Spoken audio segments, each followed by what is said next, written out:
Ito ay rated SPG, striktong patnubay at gabay ng magulang ang kailangan. Isang mapagpalang araw, mga kapamilya, agad na isinugod ni Rigor ang kanyang asawa, si Marites, at ang biyenan niyang si Tinding sa pinakamalapit na ospital.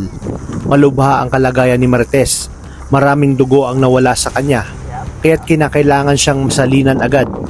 Baka sa mukha ni Rigor ang matinding pag-aalala at pagsisisi. Ang kanyang pangangaliwa ang naging dahilan ng lahat ng ito dahil sa relasyon niya kay Lena. Maraming nadamay. Si Noy, si Roda, si Tinding at higit sa lahat ang kanyang asawang si Marites na ngayon ay nasa bingit ng kamatayan.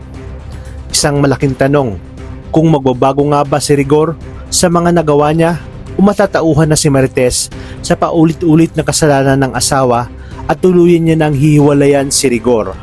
Sa kabilang banda, nalaman ni Ramon ang nangyari kaya't labis ang kanyang pag-aalala. Hindi na mahalaga kung makita siya ni Rigor. Handa na siyang magpakita kung kinakailangan. Natuklasan kasi ni Ramon na ang kabit ni Rigor na si Lena ang dahilan kung bakit nasa panganib ang buhay ni Marites. Habang naguguluhan, naisip ni Ramon na tawagan si David. Alam niyang posibleng mag-match ang dugo nito kay Marites na maaring makapagligtas sa kanya.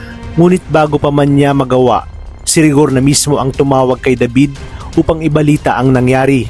Sa pagkakataong ito, wala nang lusot si David. Alam niyang maaring magtagpo sila Ramon sa ospital. Kapag nangyari ito, tiyak na mabubunyag ang lahat. Nabuhay pa pala ang mortal na kaaway ni Rigor na si Ramon Montenegro. Sa pagkakataong ito, mas malaki, mas malalim na gulo ang maaring mangyari.